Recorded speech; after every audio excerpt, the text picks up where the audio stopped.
Salut à tous et bienvenue sur Elric Studio Jeux de plateau. Aujourd'hui, on se retrouve à l'occasion du retour en stock de l'extension Les 100 noms pour le jeu Eon's End, dans la mesure où cette extension avait été longtemps en rupture de stock partout et que là, ça y est, elle est de retour. Et je suis vraiment ravi de pouvoir vous présenter une partie contre l'une des Némésis proposées dans cette boîte.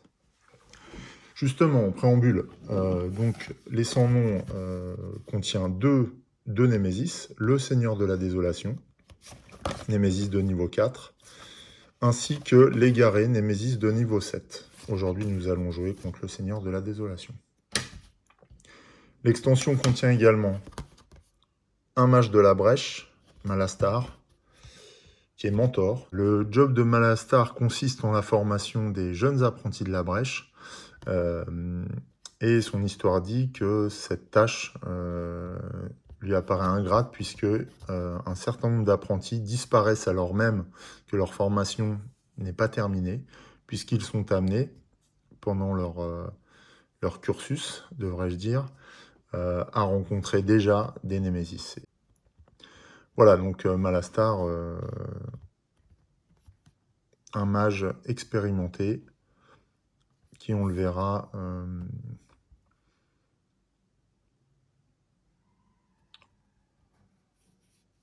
un don de l'éther bien particulier. Donc, nous allons jouer aussi avec Malastar, hein, ce qui fait que nous allons jouer avec deux éléments de l'extension. Et puis, en second personnage, vous voyez que j'ai mis deux plateaux, on va jouer avec deux mages. Nous allons sélectionner au hasard un personnage féminin du jeu. Alors, sachant que je dispose de plusieurs extensions, donc j'ai injecté les personnages féminins de toutes les extensions là dans le choix que nous allons pouvoir faire. Pour choisir, eh bien j'ai mis de côté en fait les cartes de pioche de départ, les cartes signatures de chaque personnage féminin de la pioche de départ, et puis on va les mélanger, et puis on va sélectionner un personnage au hasard ensemble, afin de connaître l'autre membre de cette équipe. Voilà, allez c'est parti, on prend un personnage au hasard. Alors, lumière éthérée, à qui appartient? C'est un sort. On va regarder tout de suite à qui appartient cette carte. Côté, alors c'est pas Desmodia, c'est pas Phaedraxa. Est-ce que c'est Kadir? Non. Lumière éthérée, non. C'est pas Kadir. Ce n'est pas Jex. Ce n'est pas Myst. Jeanne, alors je ne sais pas si c'est un personnage féminin ou masculin, il est assez androgyne, hein, donc bon voilà, je l'ai mis dans les personnages féminins. Indira, Vestige, pareil. Oui, avec les extensions, ça commence à faire de nombreuses fiches perso. C'est hyper sympa parce que ça permet de varier vraiment très fortement les parties. Voilà, alors lumière éthérée correspond à la main de départ de Brahma.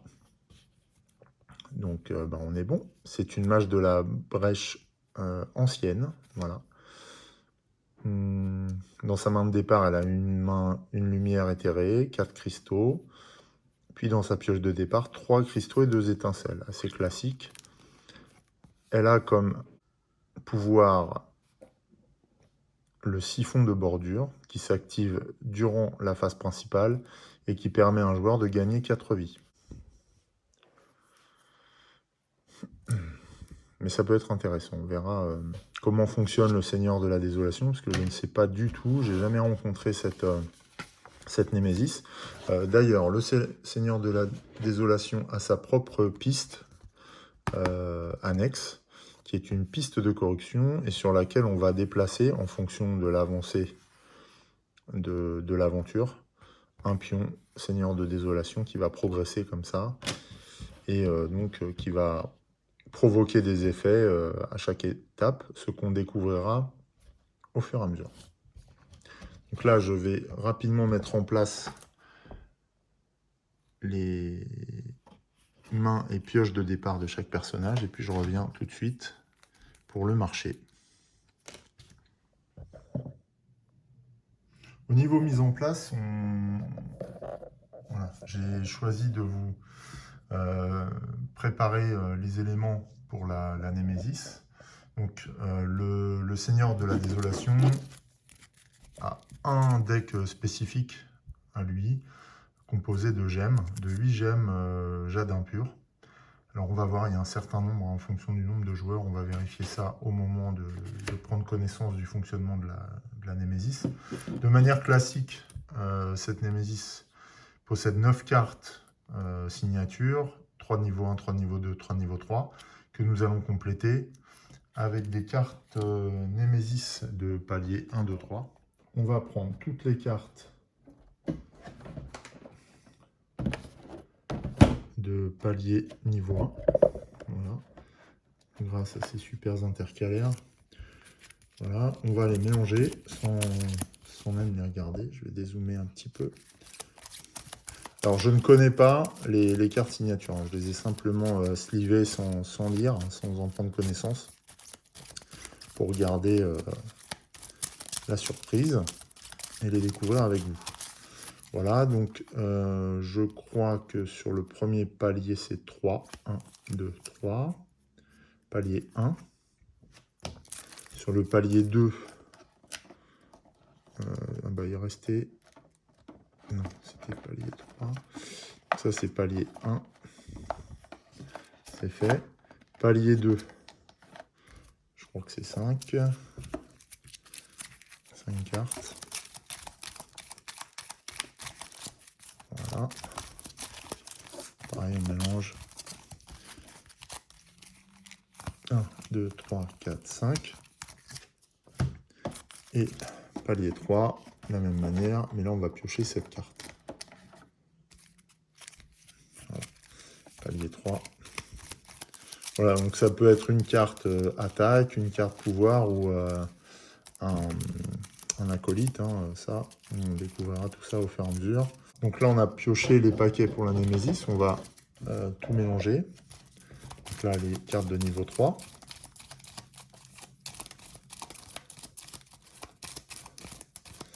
Alors, le fait de sliver, c'est génial pour mélanger. Voilà. Donc on va couper. Hop. Ça, ce sont les cartes de niveau 3. On va mélanger les cartes de niveau 2 de la même façon.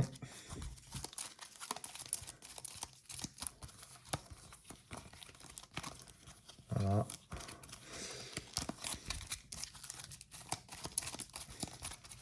Niveau 2 et niveau 1.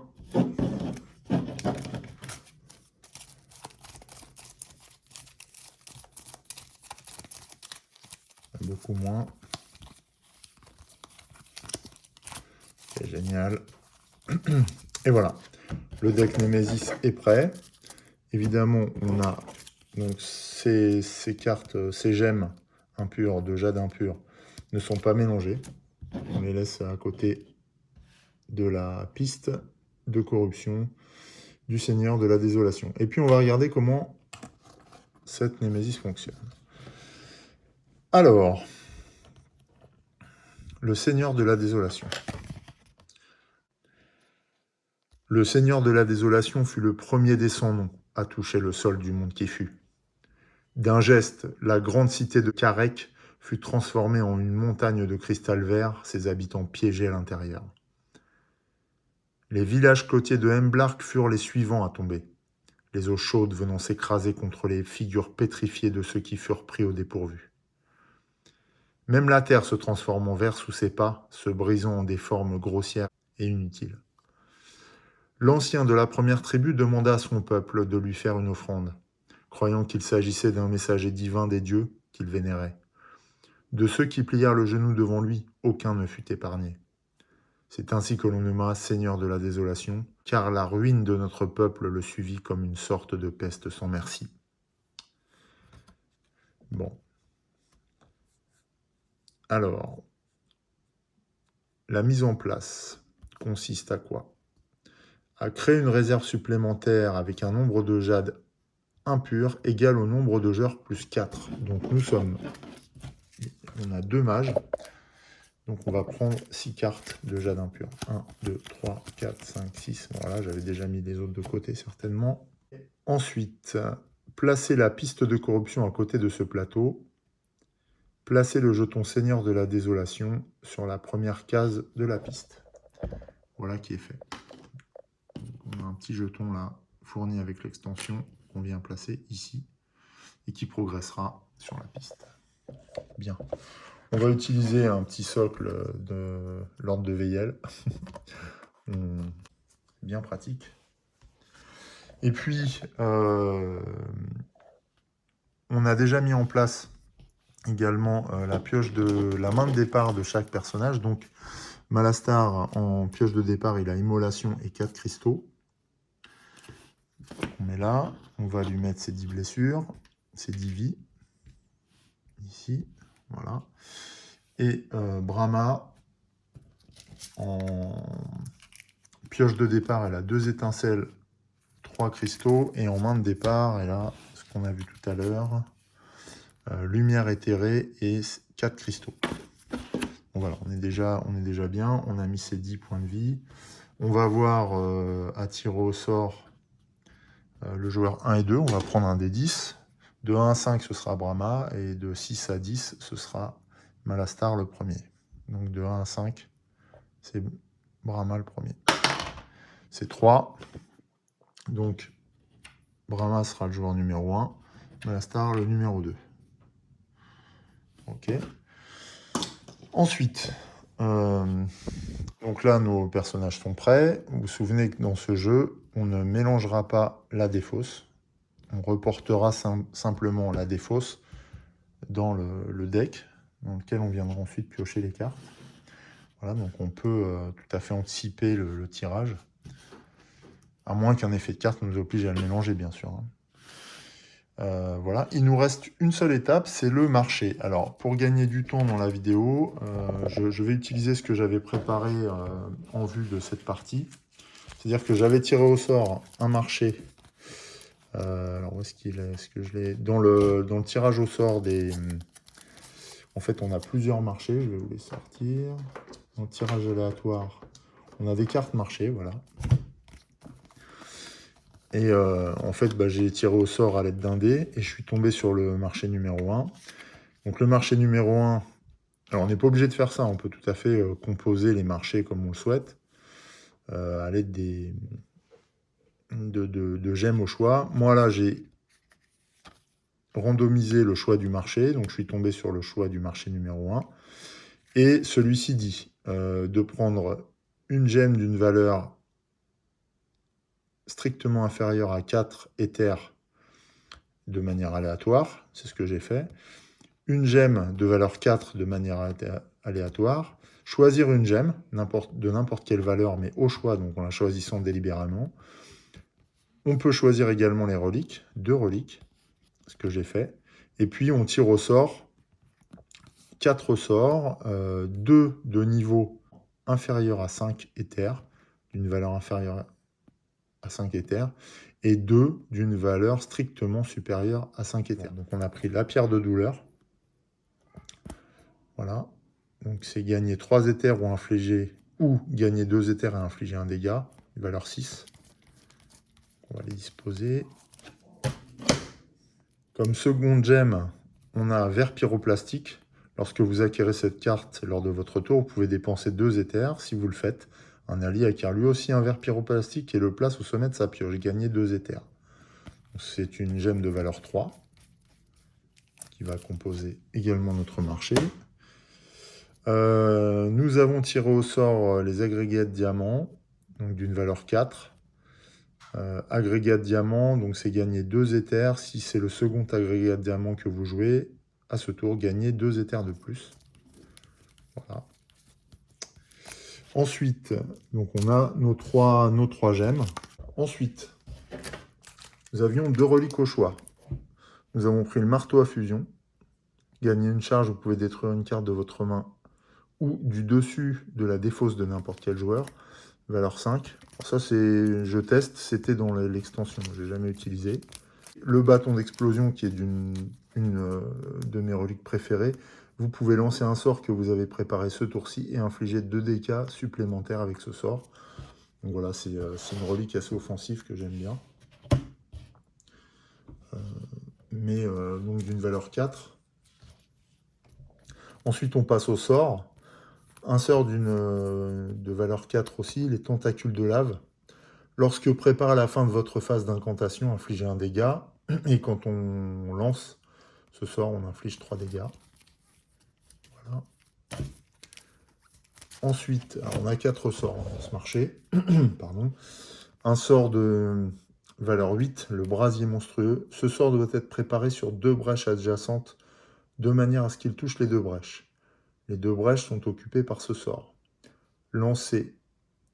Infligez 7 dégâts répartis librement entre la Némésis et autant de serviteurs que souhaité. Donc là, vraiment, voilà, c'est lance-flamme, hein, en gros.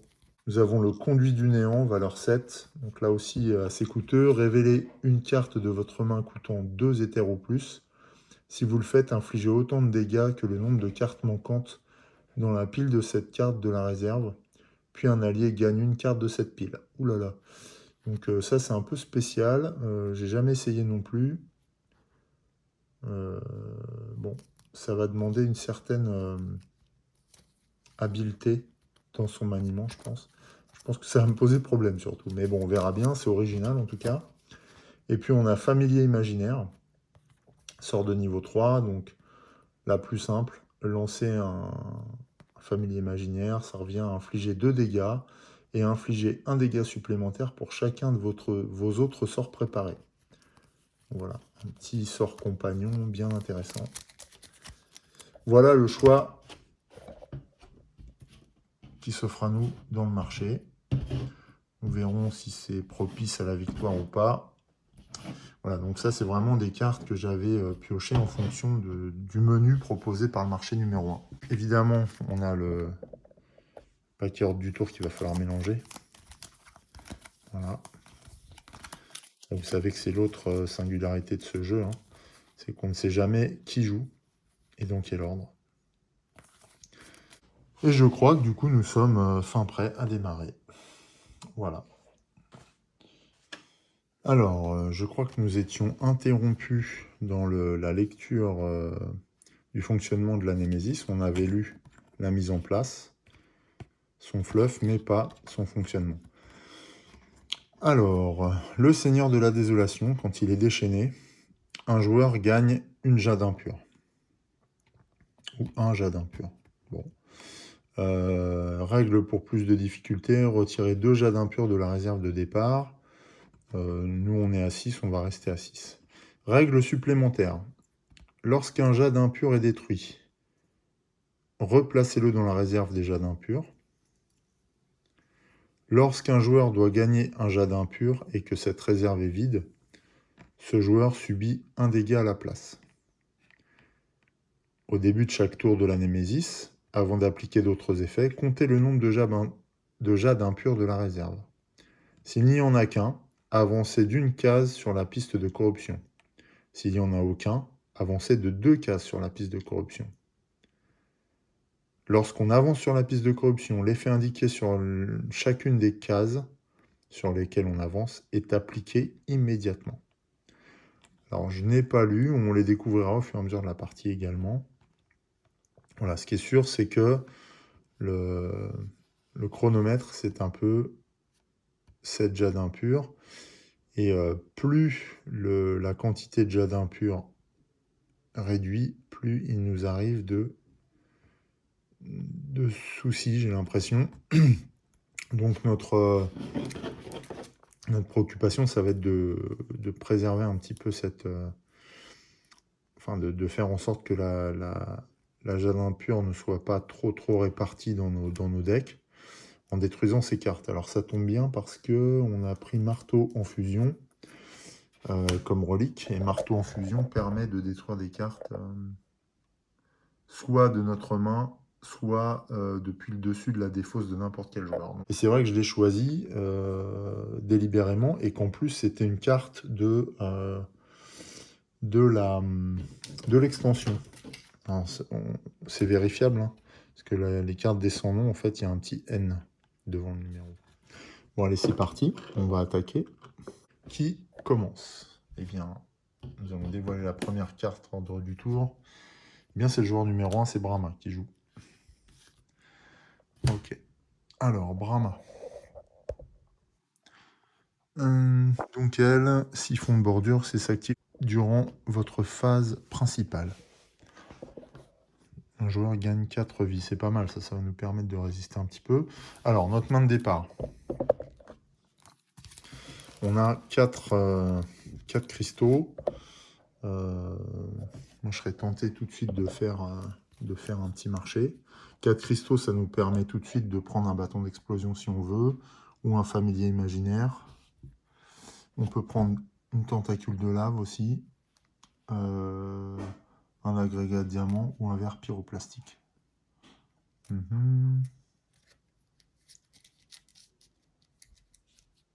Lorsque vous acquérez cette carte, lors de votre tour, vous pouvez dépenser 2 éthers.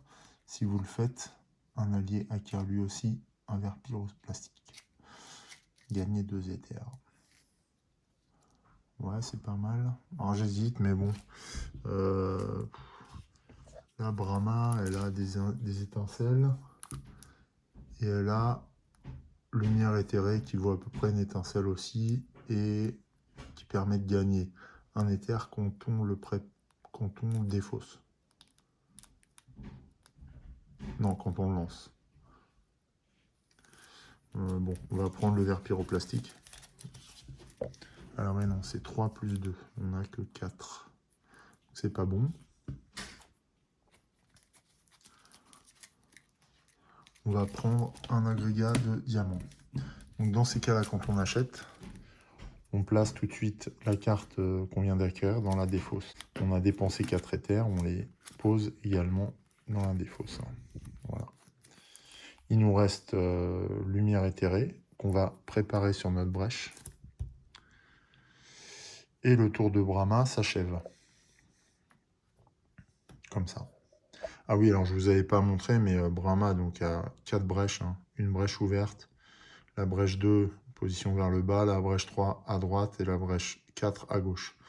Malastar, par contre, lui, il a que 3 brèches. La brèche numéro 1 est fermée, enfin est absente, n'existe pas. Et les 3 autres sont fermées, donc il va falloir qu'on les ouvre assez rapidement. Voilà, en tout cas, Brahma a terminé de jouer, c'est à Malastar. Cette fois, alors je pense que lui, alors au début, dans sa main de départ, il a quoi? Il a aussi 4 éthers, une immolation. L'immolation, ça permet, lorsque préparé, si vous subissez des dégâts, gagner une charge. Lancer, infliger un dégât. Bon, de toute façon, on va le préparer. Ah oui, ben on peut pas. On ne peut pas, on n'a pas de brèche ouverte. Donc on va tout de suite ouvrir une brèche. Pour ouvrir une brèche, c'est 5. Donc on ne va pas pouvoir l'ouvrir maintenant. C'est un peu la difficulté, là, j'ai l'impression, de ce mage.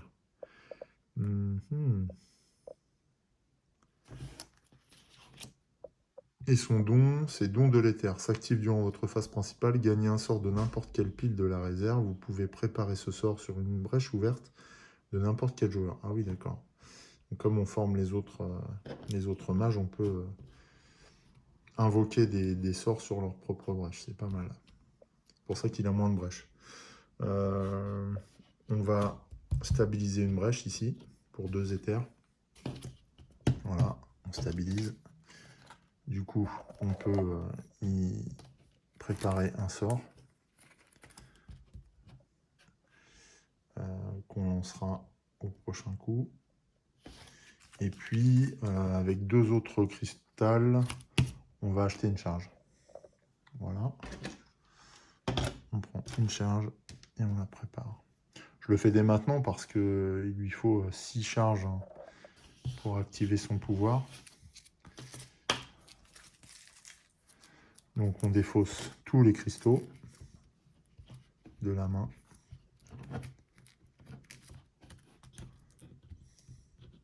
Voilà, le tour de Malastar est terminé. Alors ensuite, oui, on a une Némésis qui a 70 de vie. Hein. Je ne l'avais pas dit non plus. Tellement pressé de démarrer que j'en ai oublié quelques informations.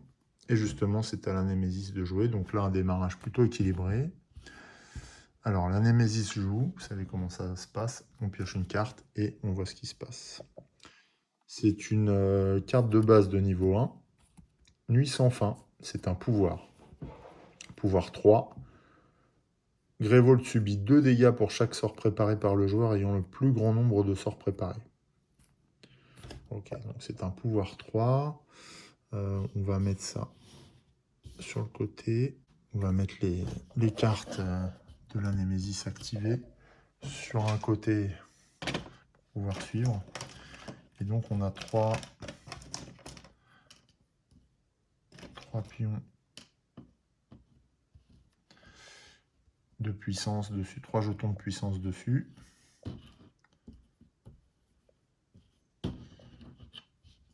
Ok, donc le Seigneur de la Désolation est en train de se préparer dans son funeste dessein.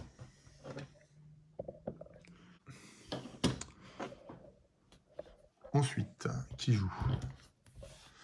Bien, c'est Malastar qui va jouer. Lorsque préparez-vous, si vous subissez des dégâts, gagnez une charge et lancez, infliger un dégât. Alors, qu'est-ce qu'il fait? Il va lancer. Il va infliger un dégât au Seigneur de la Désolation directement.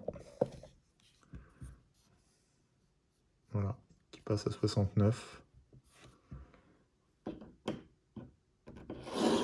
de vie. 69 vies.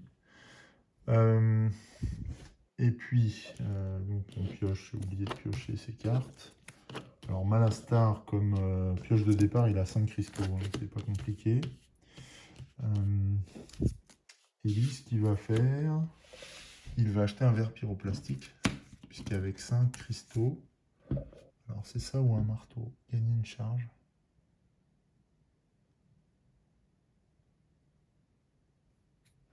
Ouais, il va acheter pour le moment un verre pyroplastique. Donc lorsque vous acquérez cette carte lors de votre tour, vous pouvez dépenser 2 éthers. Donc là, on va dépenser 3 pour acquérir la carte, plus 2 pour dépenser en plus. Si vous le faites, un allié acquiert lui aussi un verre pyroplastique et le place au sommet de sa pioche.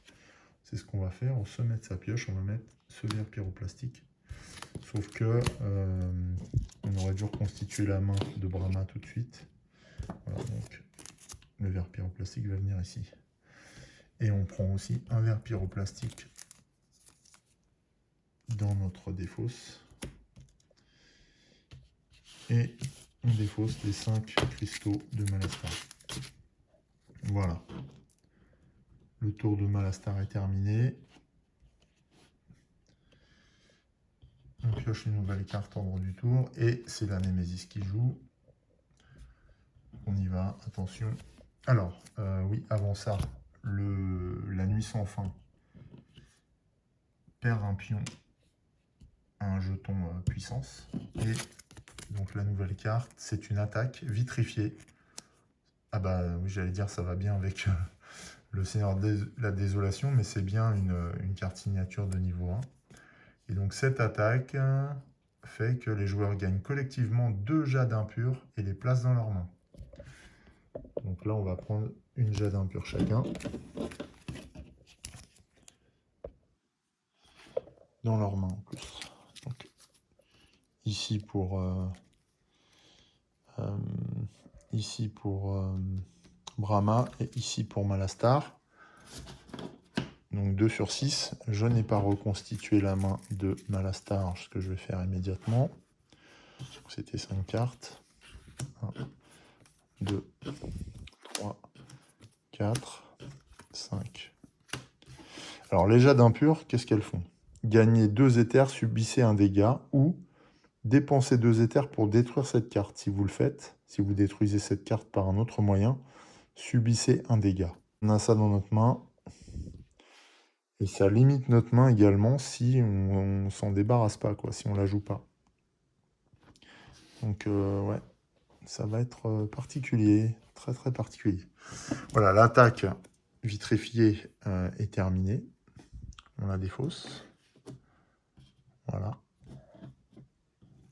Et on tire une nouvelle carte Robre du Tour. En principe, c'est à Brahma de jouer, c'est ça. Brahma, dans sa main, elle a justement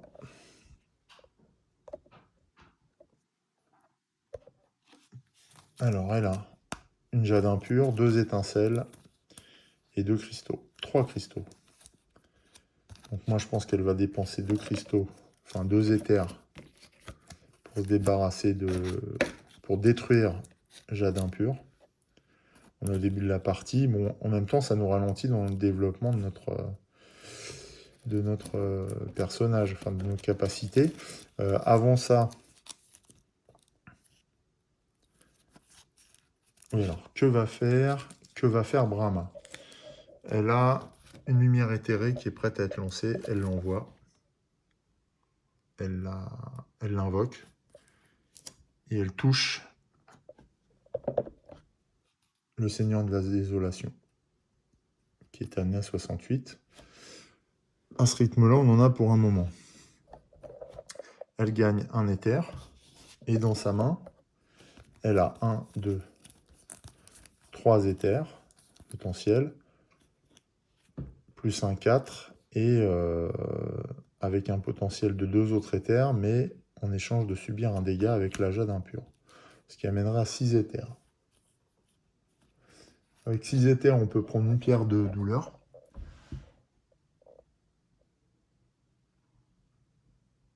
Ce qui est onéreux, mais qui est puissant. Avec 4 éthers, on peut prendre un bâton d'explosion. 5, un marteau en fusion. Bon. Après, on peut prendre des sorts aussi, mais là, ce qui est tentant, c'est de se débarrasser de la jade impure. Moi, j'ai envie de l'utiliser, la jade impure, comme monnaie d'échange. Donc 1, 2, 3, 4, 5, plus l'éther apporté par la lumière éthérée. Et on va s'acheter tout de suite. Donc on conserve tout ça dans notre pioche, dans notre main. Enfin, dans notre deck, pardon. Et du coup, on va s'acheter une pierre de douleur. Voilà. On va essayer de retourner le pouvoir de la jade impure contre la Némésis en acquérant des éléments plus puissants. Le fait d'utiliser la jade nous fait perdre une vie. Alors ouais, c'est satané petit pion.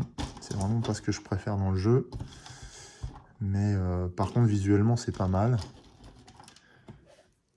Je trouve, c'est pour ça que je les conserve, en fait. Voilà. En parallèle de ça, Brahma va invoquer une étincelle. Enfin, va préparer une étincelle sur une brèche. Et va conserver une autre étincelle dans sa main. Et reconstituer sa main. Alors évidemment, elle a un verre pyroplastique et elle récupère toutes ses cartes.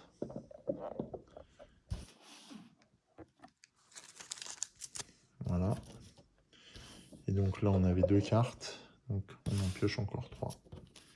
1, 2, 3. Alors l'avantage là, c'est qu'on a déjà beaucoup d'éthers disponibles au prochain tour. On va pouvoir faire des bons achats. Ça, c'est intéressant.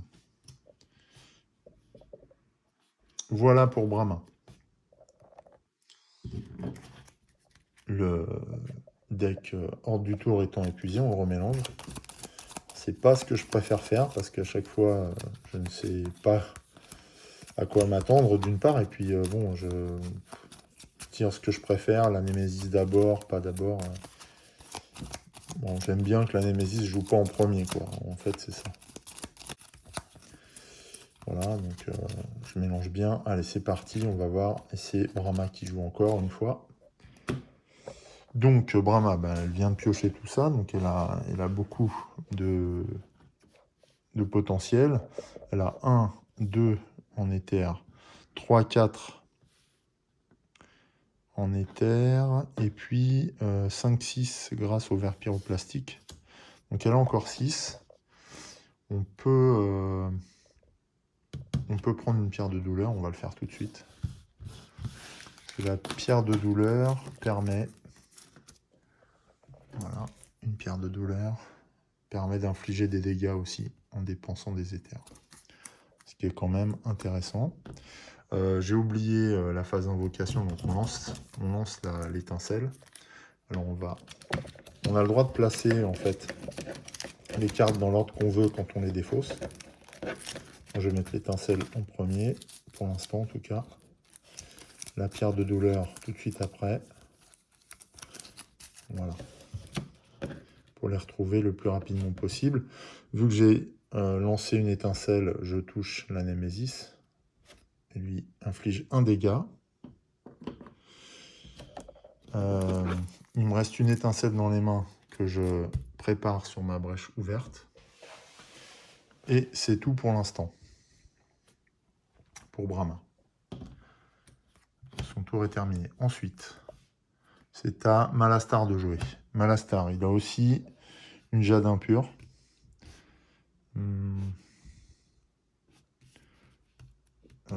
Qu'est-ce qu'il a acheté, Malastar? Il a déjà acheté une pierre de douleur. Il a pris un verre pyroplastique. Est-ce qu'il a un agrégat diamant? Je ne me souviens plus. Non, on va prendre un bâton d'explosion pour 4.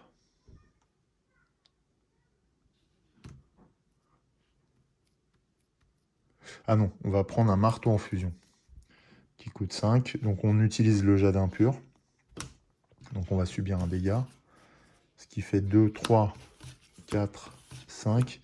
Il va nous rester un éther. On va défausser tout ça. On va aussi mettre le marteau en fusion dans notre pioche. Et on va invoquer Immolation. Ah bah non, on peut toujours pas.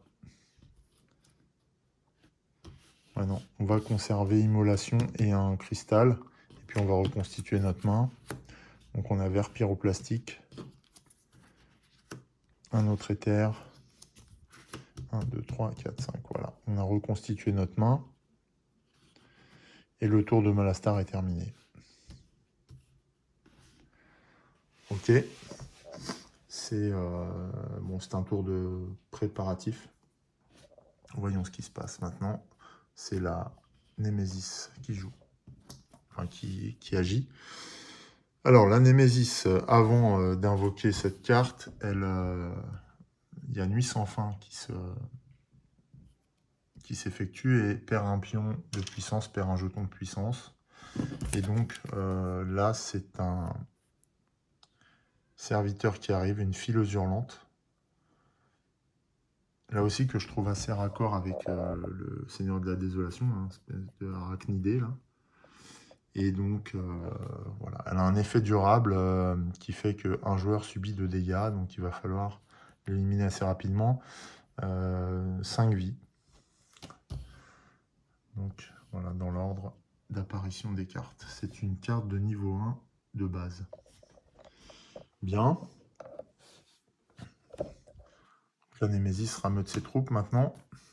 C'est encore la Némésis de jouer. Donc là, Nuit sans fin perd son dernier jeton de puissance. Donc l'effet s'applique. Grévold subit 2 dégâts pour chaque sort préparé par le joueur ayant le plus grand nombre de sorts préparés. C'est uniquement Brahma qui a une étincelle préparée.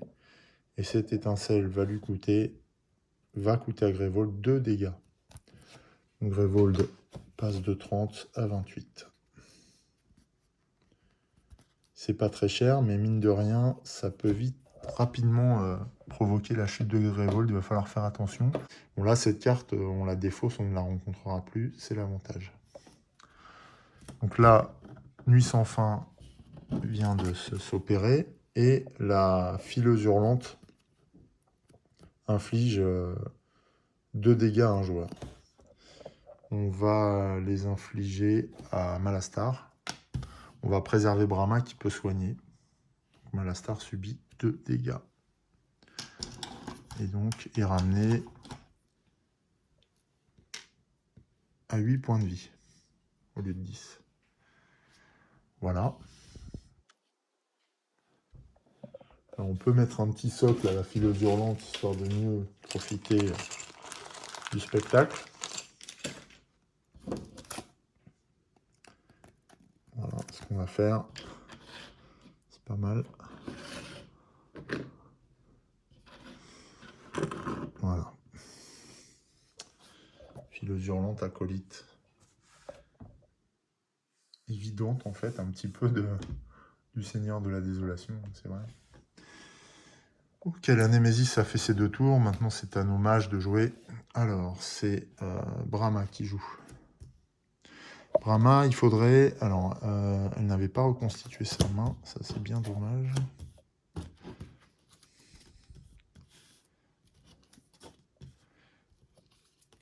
Donc, jade impur, de nouveau.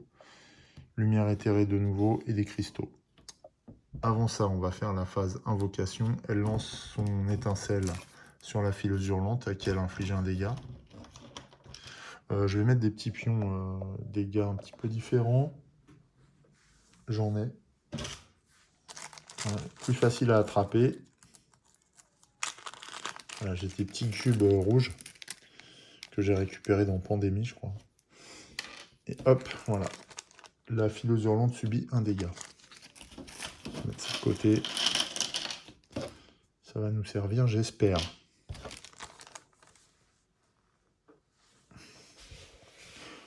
Donc la fileuse hurlante subit un dégât grâce à l'attaque par l'étincelle de Brahma. Et Brahma maintenant passe à sa phase principale. Alors la jade impure. Si on dépense 2 pour détruire cette carte, c'est ce qu'on va faire. On va dépenser 2 pour détruire la carte. Ou alors, on prépare lumière éthérée. Ça, quand on la lance, on gagne un éther. On va garder cet éther et on garde la jade impure et on va acheter une charge tout de suite. Voilà, on achète une charge pour Brahma. Je pense que les soins vont être bien utiles pendant cette partie. Le siphon de bordure va être très utilisé. Voilà, le tour de Brahma est terminé. Sans surprise, c'est à Malastar de jouer, enfin d'agir. Alors, Malastar, il n'a pas de sort préparé. Il va tout de suite stabiliser une brèche. Voilà. Invoquer immolation sur cette brèche ouverte. Enfin, stabiliser. Il lui reste 3 éthers. Comme il lui reste 3 éthers...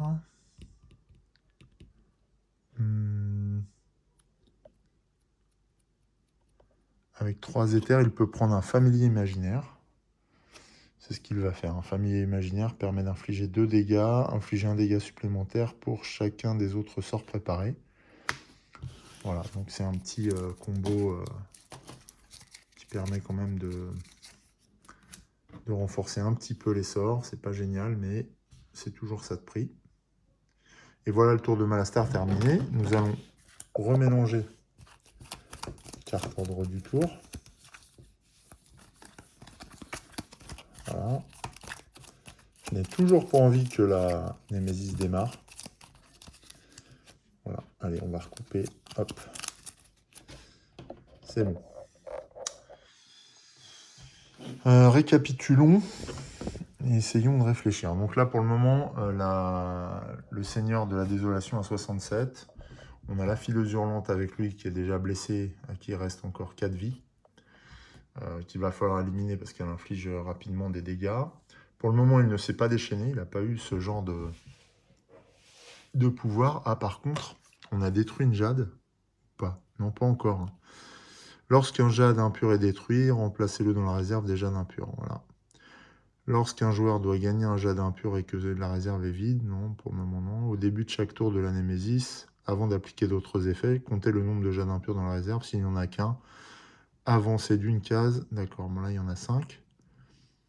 Lorsqu'on avance sur la piste de corruption, voilà. Donc là il faut que j'oublie absolument pas de regarder le nombre de jades qu'on a dans le jeu et où ils sont répartis. Hein, parce que c'est vraiment ça le réacteur en fait du Seigneur de la Désolation. Donc voilà, ça fait du bien de se remémoriser les effets. On révèle une carte ordre du tour, c'est à Malastar de jouer. Malastar tout de suite, il lance son immolation pour infliger un dégât à la fileuse hurlante. Donc il reste 3 points de vie. On n'avait pas reconstitué notre main, encore une fois. 3. Alors ça, on va le remettre ici. Voilà.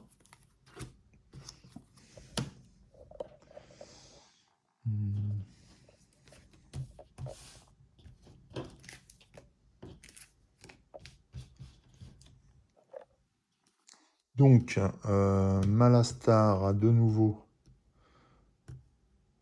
un jade impur dans les mains. Donc, il se retrouve avec un potentiel de 6 cristal. 2, 3, 4, 5, 6. 6 cristal. Qu'est-ce qu'on a à 6?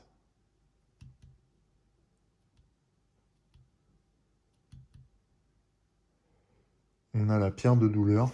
Donc, il va se reprendre une pierre de douleur. Par contre, ce qui va avec, il va reperdre une vie. Voilà. Je sais pas hein, si c'est le bon choix vraiment, mais voilà, la pierre de douleur qu'on va mettre tout de suite après l'immolation va nous être utile, j'en doute pas, puisqu'elle nous rapporte 3 éthers et peut infliger des blessures en même temps. On reconstitue la main de Malastar, on reprend les bonnes habitudes du jeu. Donc là, c'est 2 éthers, un marteau en fusion, un verre pyro et le familier pour la prochaine main de Malastar. Ensuite, on voit qui joue. C'est Brahma. Brahma, elle avait lumière éthérée de préparée, donc elle va continuer à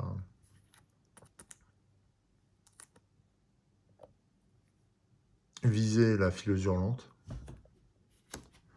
lui infligeant un dégât, ce qui l'amène à 3, il lui reste 2 vies à la fileuse. Et en attendant, on ne touche pas le Seigneur de la Désolation. Hein.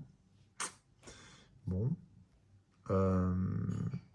Et en matière de phase principale, alors, on a une pierre de douleur, gagner 2 éthers et infliger un dégât, c'est peut-être ce qu'on va faire. Ou 3 éthers, donc 3, 4, 5, 6, 7, 8. On a un potentiel de 8, ce qui nous permettrait d'acheter un brasier monstrueux, mais en perdant une vie. Ce dont je n'ai pas forcément très envie, là, pour le moment. Par contre, on peut dépenser une pierre de douleur pour prendre une charge. C'est ce qu'on va faire. On va prendre une charge pour Brahma, pour être quasiment prêt à récupérer des vies. On inflige un dégât à la fileuse hurlante. Voilà, et infliger un dégât, ouais. Et puis, il nous reste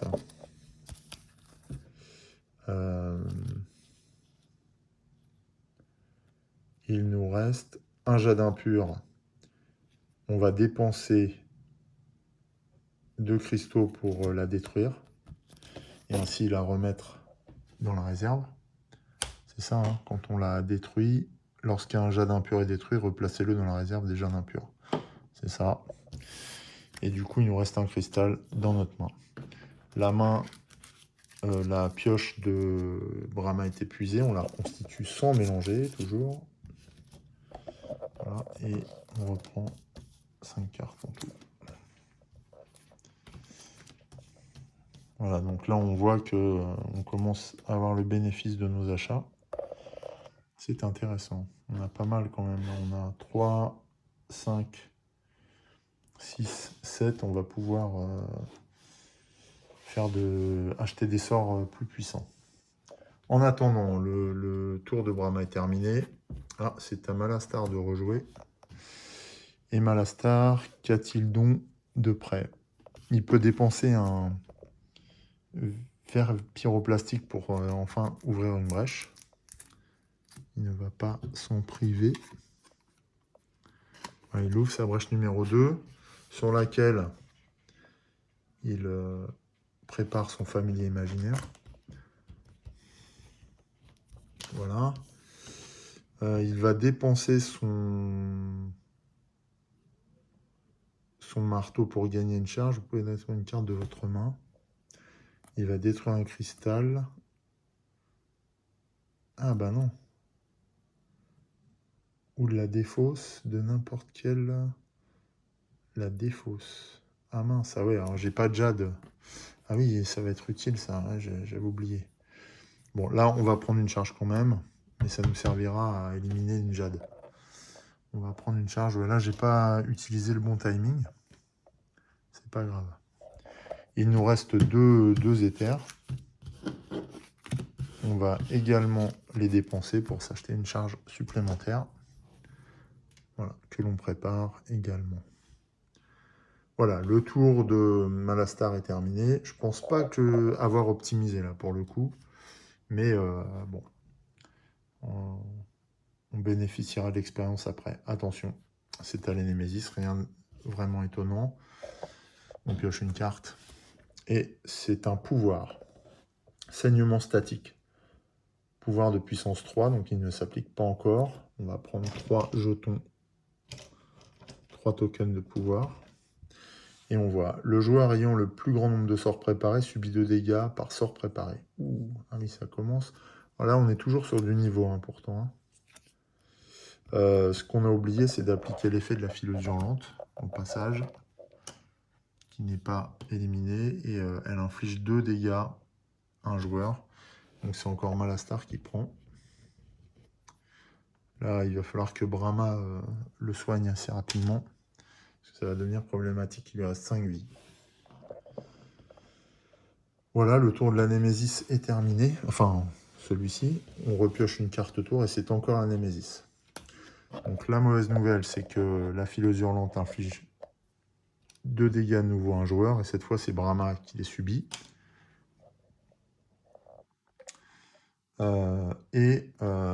Le saignement statique perd un token de puissance. Voilà. Et donc, on repioche une carte.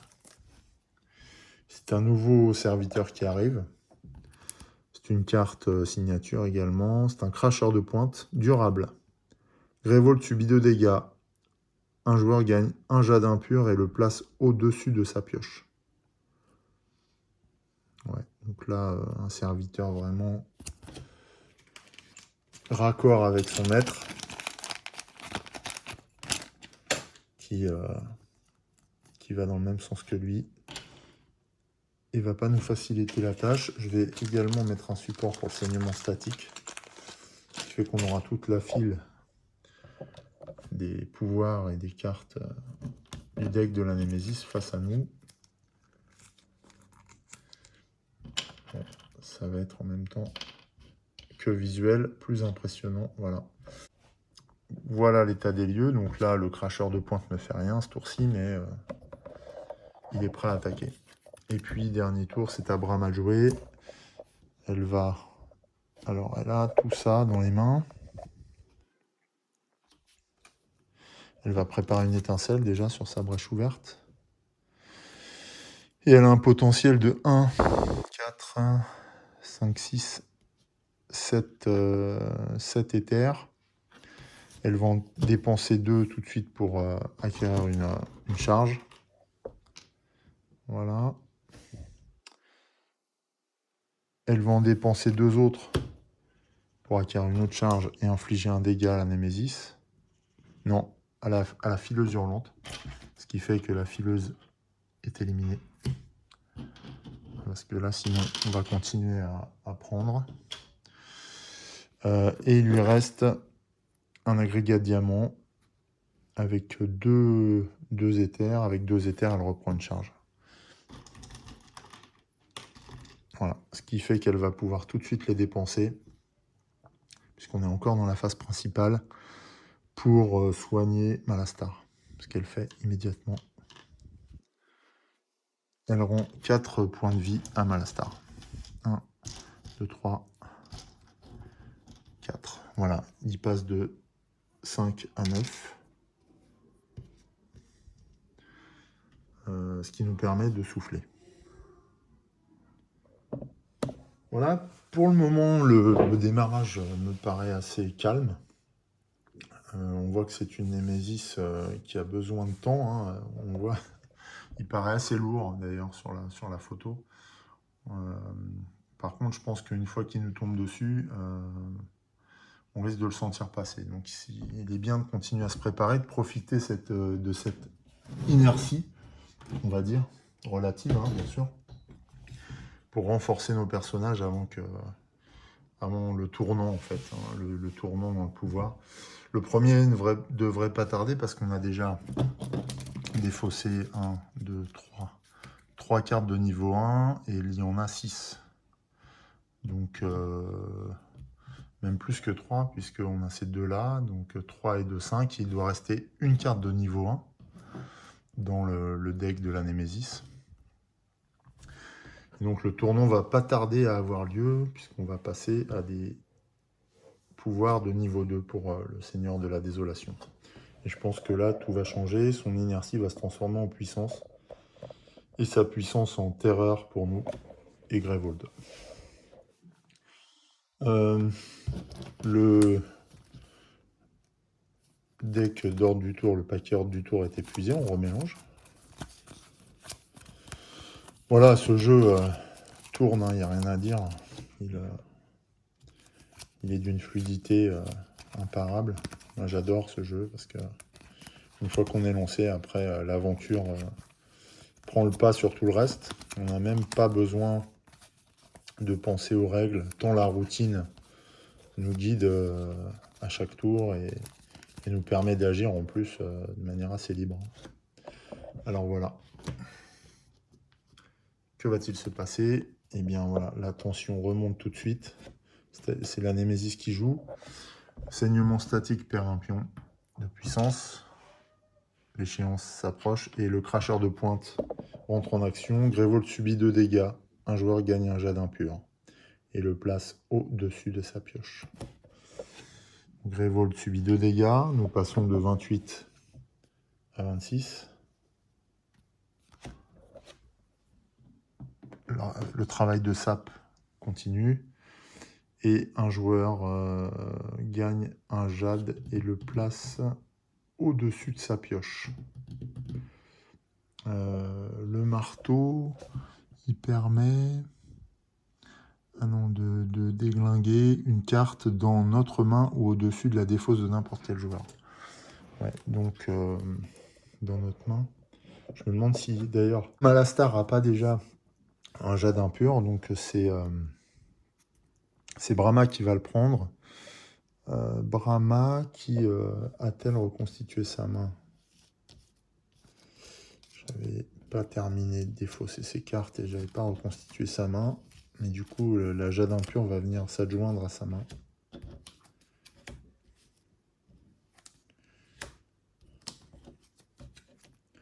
Voilà, donc il va falloir qu'on essaye de tirer parti de cette situation hein, quand même. On verra, mais c'est quand même particulier. Voilà pour le cracheur. Et bien évidemment, ce n'est pas fini.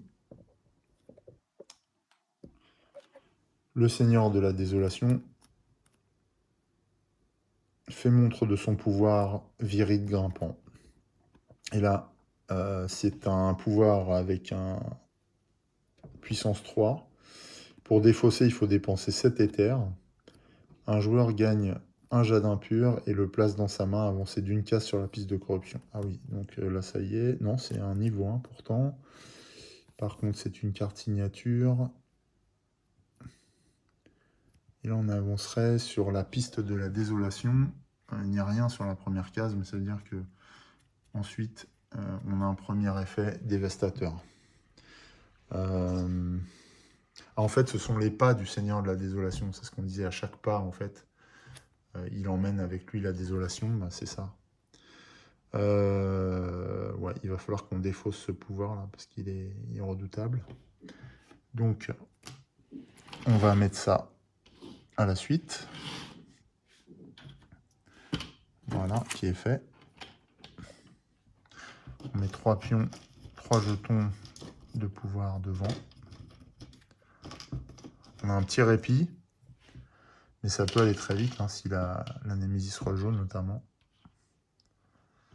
Voilà. Alors là, il faut espérer que la Némésis ne va pas rejouer, hein, parce que on aurait saignement statique qui s'appliquerait tout de suite. Bon. On va voir, allez.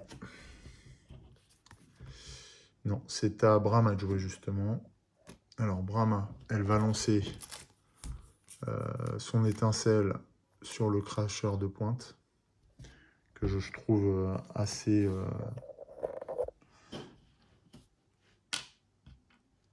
effrayant quand même, avec cette histoire de jade impur là, donc il va pas falloir le laisser trop agir. Et puis elle va préparer de nouveau une étincelle. Et puis en main, elle a 1, 2, 3, 4, 5 et potentiellement 6, 7. Avec 7, elle peut utiliser, elle peut acheter, elle peut acquérir un conduit du néant, révéler une carte de votre main coûtant 2 ou plus. Si vous le faites, infligez autant de dégâts que le nombre de cartes manquantes dans la pile de cette carte de réserve. Ouais, c'est un peu tôt, parce que pour l'instant, on n'a pas vraiment épuisé de piles, de cartes. On va peut-être prendre le bâton d'explosion. Vous pouvez lancer un sort que vous avez préparé sur tour, c'est infliger 2 dégâts supplémentaires avec ce sort. Ouais, on va prendre le bâton d'explosion. Parce que comme elle a du mal à prendre des sorts, donc c'est 4. Elle a 4, elle défausse 4 éthers.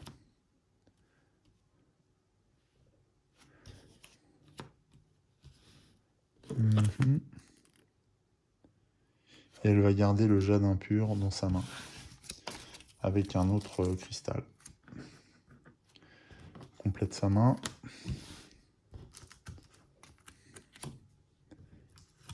Voilà. Qui est fait. Et on pioche une nouvelle carte. C'était à la Némésis de jouer. Donc là, saignement statique perd son dernier jeton de puissance et s'applique. Alors, le joueur ayant le plus grand nombre de sorts préparés subit 2 dégâts par sort préparé.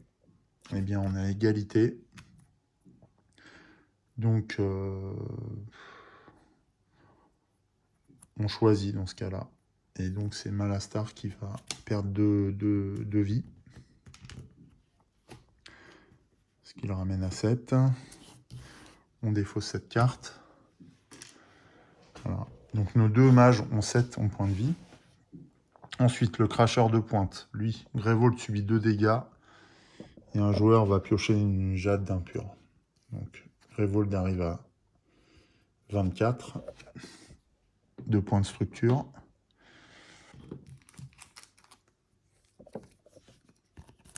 L'un de nos personnages va récolter un jade impur. C'est Malastar. Alors, dans ces cas-là, je vérifie. Lorsqu'un jade impur est détruit, lorsqu'un joueur doit gagner un jade impur et que sa réserve est vide, non. Au début de chaque tour Némésis. Alors, un joueur gagne jade impur. Jade impur, et on le met où? Au-dessus de sa pioche. Ici, le cracheur de pointe qui l'indique. Hein. On le met au-dessus de sa pioche. Ici. Voilà. Sauf que j'avais pas reconstitué sa main. Donc je vais le faire tout de suite.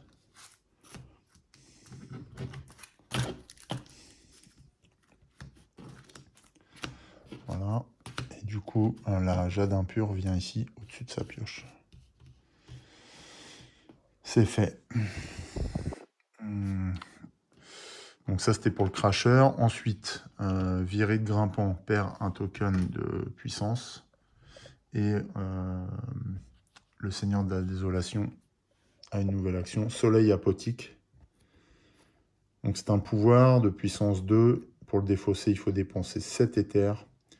Et là, déchaîner. Le joueur avec le plus grand nombre de charges subit 3 dégâts et perd toutes ses charges. Ouais, encore quelque chose qu'il va falloir défausser assez vite. Hein. Là, ça devient très très oppressant, je trouve. Parce que les pouvoirs du Seigneur de la Désolation imposent un chronomètre. Et ce chronomètre s'additionne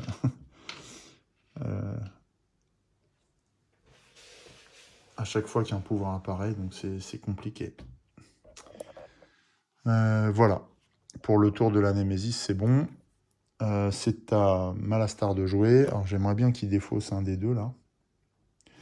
Alors il a 3, 4, 5, 6. Ah, il peut pas. 6, ça suffit pas pour faire quelque chose. Par contre, lancer infliger 2 dégâts ou infliger 1 dégât supplémentaire pour chacun de vos autres sorts préparés.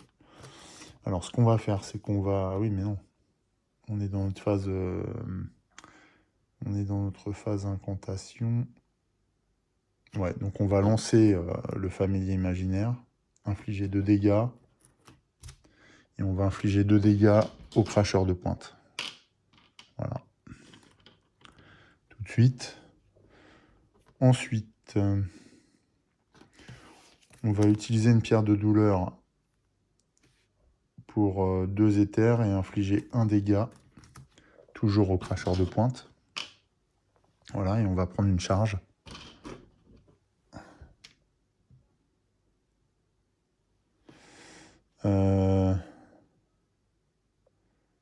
On va invoquer une immolation. Et avec 3, on va prendre un verre pyrostatique. On va déposer tout de suite sur notre défausse. Voilà. On n'a pas notre marteau, c'est bien dommage parce qu'on va tirer une jade. Donc, une jade impure, un cristal, un autre cristal, un autre cristal et une deuxième jade impure. Alors là, ça va être tendu, mais bon, en même temps, ça fait 2, 4, 5, 6, 7. Mais on perdrait 2 dégâts, 2 vies, c'est beaucoup quand même. Et on n'a pas défaussé de pouvoir de la Némésis. Alors attention.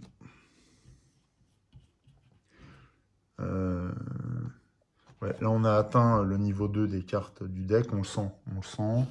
La pression augmente là, petit à petit, sur nos mages. C'est sensible. Ok, allez. C'est à Brahma de jouer. Brahma, dans les mains, elle a quand même pas mal de cartes. Alors, elle a un éther, plus 3, ça fait 4. Plus 5, quand elle lance ça, mais elle va pas le faire maintenant. 6, 7, 8.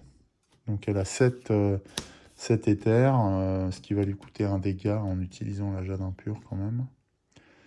Avant ça, c'est la phase d'incantation. Elle va lancer une étincelle, ce qui va lui permettre de détruire le cracheur de pointe. Ça, c'est très bien. Voilà, le cracheur de pointe est détruit. Elle invoque une lumière éthérée. Et elle va dépenser tout ça. Donc, une pierre de douleur pour 3.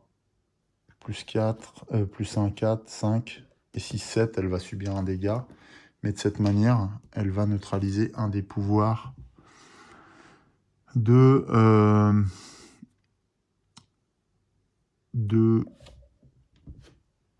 Seigneur de la Désolation. Alors lequel? Viril grimpant ou soleil apothique. Viril grimpant, en gros, on empêche la progression du Seigneur de la Désolation sur sa piste de corruption. Le soleil apothique, on économise des charges. Honnêtement, là, si je perds toutes les charges de Malastar, je suis dégoûté. Donc on va virer soleil apothique, parce que c'est long de charger toute la barre de puissance de Malastar. Donc on va dépenser tout ça pour défausser soleil apothique. C'est décidé, voilà. Et donc là, Brahma a fini son tour. Elle reconstitue sa main. Une main qui potentiellement peut être corrompue par de la jade impure. Du jade ou de la jade, je sais pas. Pour moi, c'est de la jade, c'est une pierre, mais...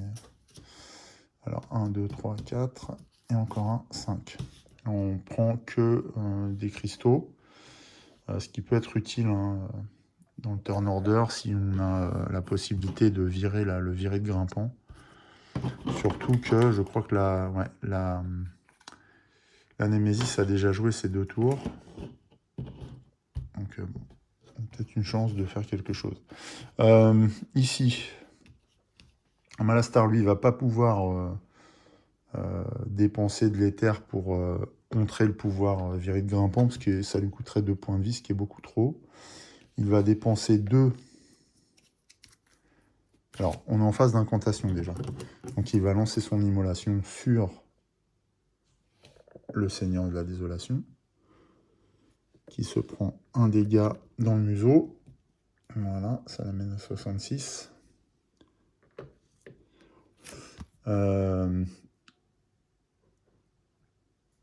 Ah, on a subi des dégâts ou pas? Non, on n'a pas subi de dégâts. Donc la lancée, c'est fait. On défausse. On va dépenser 2 éthers pour détruire un jade impur. Voilà. On remet dans la réserve. Et puis, on conserve ça. Alors... j'avais pas vu. Si vous détruisez cette carte par un autre moyen, subissez un dégât. Ouais, donc, faut vraiment payer, quoi. J'avais pas vu ça. Je pensais que mon marteau serait utile, mais non. Alors bon, ça sera peut-être utile dans certaines circonstances. Mais là, c'est pas encore très opportun. Allez, on reconstitue la main de Malastar. Ouais, c'est bon. On a pas mal de cristaux. On a le fameux marteau à fusion qui va nous permettre de gagner une charge, notamment. Alors, en principe, c'est encore à nous de jouer. C'est à Malastar, justement, de jouer. Alors, justement, Malastar, il va dépenser 2 éthers pour se débarrasser d'une jade impure. Il va dépenser son marteau en fusion pour gagner une charge. Et il va dépenser 2 autres cristaux pour activer son don de l'éther. Gagner un sort de n'importe quelle pile de la réserve. Vous pouvez préparer ce sort sur une brèche ouverte de n'importe quel joueur. Il va tout de suite utiliser son pouvoir pour le brasier monstrueux qu'il va préparer sur sa brèche ouverte. Son unique brèche. Non, ce sort doit être préparé sur 2 brèches. Ah mince.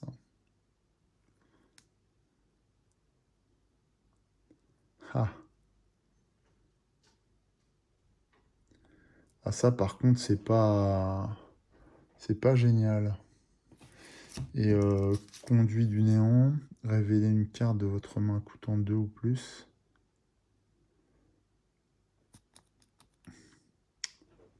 Ah ouais. C'est forcément un sort en plus que je prends. La tentacule là, c'est quoi ça? Lorsque préparé à la fin de votre phase d'incantation, infligez un dégât. Bon bah je vais prendre une tentacule et je vais le préparer. C'est pas terrible. C'est un peu cher du coup de la tentacule, mais parce que ça revient à 10 charges, 12 charges même, 12 éthers, mais bon, ça me permet quand même de gagner un tour quelque part. Enfin, je sais pas si c'est une bonne chose, mais en tout cas, je prends ça pour pouvoir l'utiliser rapidement. Voilà. La pile des cartes de turn order est épuisée. Ce qu'on va faire, on va remélanger, on va refaire un tour et puis on mettra fin à ce premier épisode pour se laisser le temps de savourer cette première partie de bataille et puis de réfléchir à la suite. Alors attention, c'est la Némésis qui attaque. Alors la Némésis, on va retirer ça. Viride grimpant perd un pion, perd un token pouvoir. Elle pioche une carte et c'est un nouveau serviteur qui arrive. C'est Verdigras qui arrive. Alors on peut voir son effet durable. Un joueur subit 3 dégâts. Si ce serviteur a 8 points de vie ou moins, avancez d'une case sur la piste corruption. Ouais, donc 8 points de vie ou moins. Donc il va falloir l'éliminer assez violemment pour que il traîne un minimum et qu'il n'entraîne pas cette progression là, sur la piste de corruption du seigneur. Voilà, ouais, ça devient difficile. Hein. On s'y attendait, c'était une carte de niveau 2. Voilà, avec 9 points de vie, je pense qu'il va nous donner du fil à retordre. La Némésis a terminé son tour. C'est à Brahma de jouer. Brahma, elle va lancer sa lumière éthérée sur Verdigras en lui infligeant un dégât. Voilà. Et elle gagne un éther pour le coup. Et puis, alors combien il faudrait défausser 7 là pour contrer le viril grimpant. C'est ce qu'on va chercher à faire. Donc 2, 3, 4, 5 et 2, 7. Et du coup, on va pouvoir infliger un dégât à Verdigras encore. Ça, c'est bon. Allez, on défausse tout. Ça nous coûte extrêmement cher hein, de lutter contre cette corruption. Là. Mais l'avantage, c'est qu'on défausse le viril grimpant. On contient un petit peu les assauts du Seigneur de la Désolation.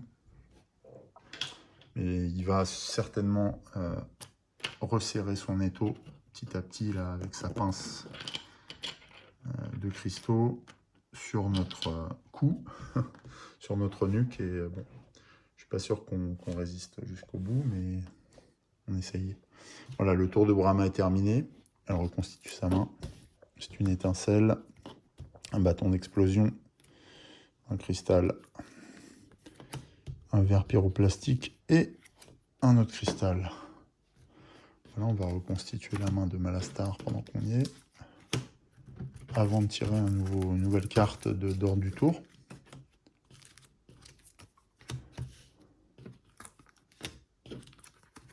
Voilà. Ok, allez, ordre du tour, qui joue la Némésis encore, bah, décidément. Alors, Verdigras. Verdigras, là, peut agir. Non, c'est pas de bol. Alors, un joueur subit 3 dégâts.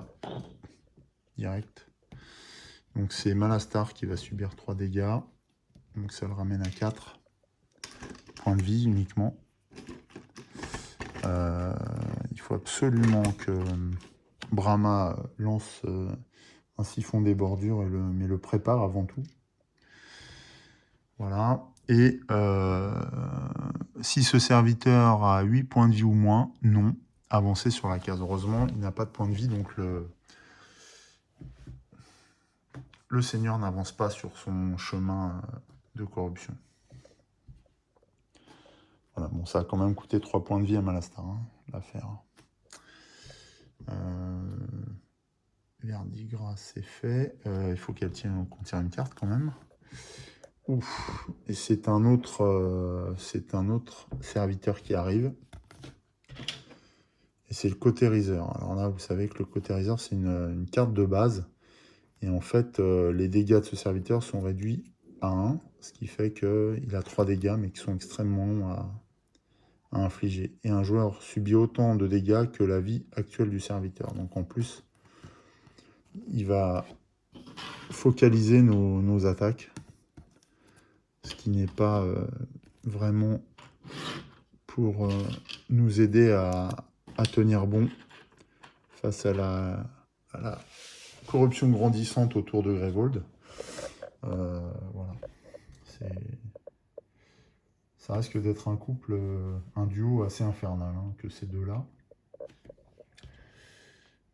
C'est à nous de jouer. Et c'est Malastar qui joue. Alors, Malastar. Lorsque prépare à la fin de votre phase d'incantation, infligez un dégât. Ah oui, ça j'avais oublié que je pouvais infliger un dégât. Verdigra était arrivé ou pas? Non, donc je vais infliger, je vais rattraper le coup. Je vais infliger un dégât à la Némésis, hein, parce que je l'avais préparé, j'ai oublié. Et quand je le lance, j'inflige 3 dégâts directement. Mais je ne peux pas infliger 3 dégâts au cautériseur. C'est hors de question. Donc je lance les tentacules de lave sur Verdigra en lui infligeant ainsi 3 dégâts de plus. Voilà, ce qui l'amène à 5, il en a 9. Hein. Ça veut dire aussi que la prochaine fois qu'il s'active, il fait progresser le Seigneur de la Désolation sur sa piste de corruption. Voilà pour la phase d'incantation de Malastar. Celui-ci va préparer son familier imaginaire. On va tout de suite... Alors, qu'est-ce qu'on va faire? On a combien d'éthers? 3, 4, 5, 6, 7 éventuellement.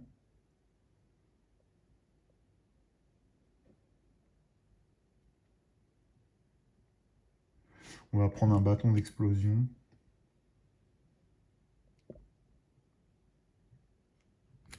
Ou alors non, on va utiliser 6 éthers et on va infliger un dégât de plus. Et avec 6 éthers, on prend une pierre de douleur.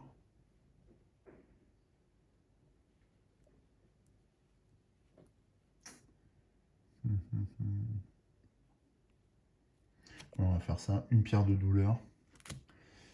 Et donc, justement, en utilisant une autre pierre de douleur, on va infliger un dégât supplémentaire à... Et bien, cette fois au cautériseur. Voilà, on va infliger un dégât au cautériseur. Voilà, on repioche pour Malastar. Et j'aimerais bien que ce soit à nous de jouer. On va regarder ce qui est tombé, parce que je ne me souviens plus. On a le droit de regarder la défausse. Donc, la défausse... Ouais, la Némésis a joué 2 fois, ça c'est une belle chose. On va peut-être pouvoir régler le compte de Verdigra avant qu'il ne se manifeste.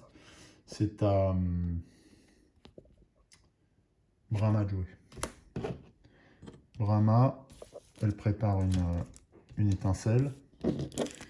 Elle va jouer son bâton d'explosion. Vous pouvez lancer un sort que vous avez préparé ce tour-ci, infliger 2 dégâts supplémentaires avec ce sort. Donc elle lance une étincelle, donc 1 plus 2 ça fait 3. Donc elle met 3 dégâts de plus dans la mouille de Verdigra, ce qui l'amène à 8 blessures sur 9.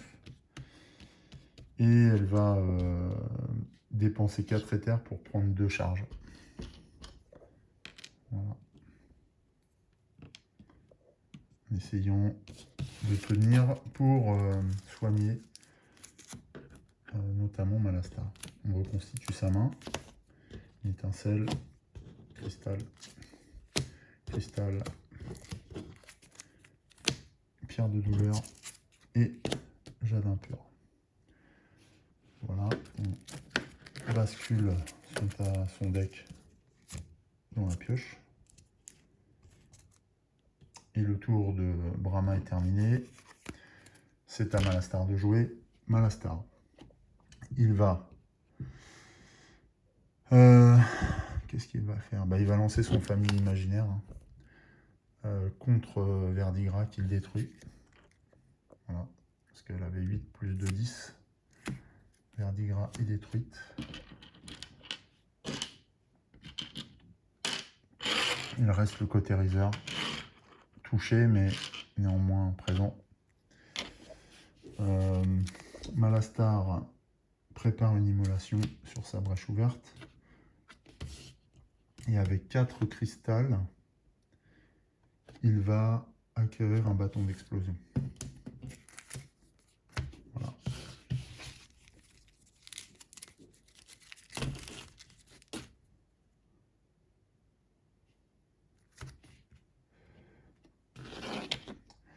Voilà qui est fait. Et nous avons épuisé encore une fois le deck d'ordre du tour. Donc, bien cette première partie du combat s'achève. Voilà, on va simplement reconstituer la main de Malastar. Bon, alors c'est une partie qui est moins violente que ce que j'imaginais. Alors c'est une Némésis de niveau 4, hein, donc ça se ressent, évidemment, quand on compare avec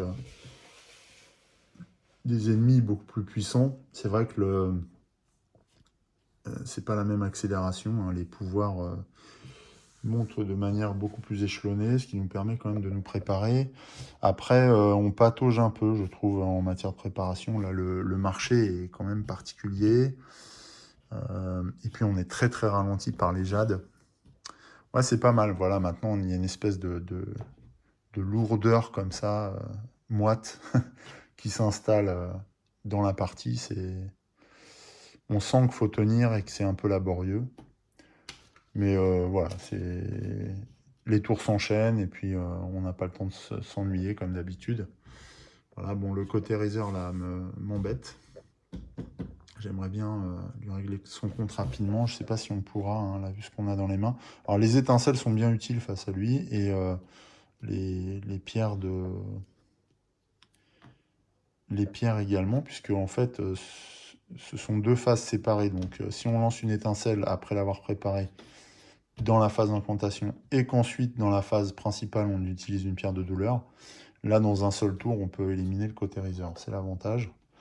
Mais faut-il encore pouvoir faire ça dans le bon timing, et c'est ce que nous dira le paquet du Turn Order. Nous allons remélanger pour la prochaine fois. Voilà. Il est prêt. Et nous verrons ça lors du prochain épisode. En attendant, je vous dis à bientôt sur Elric Studio. Salut!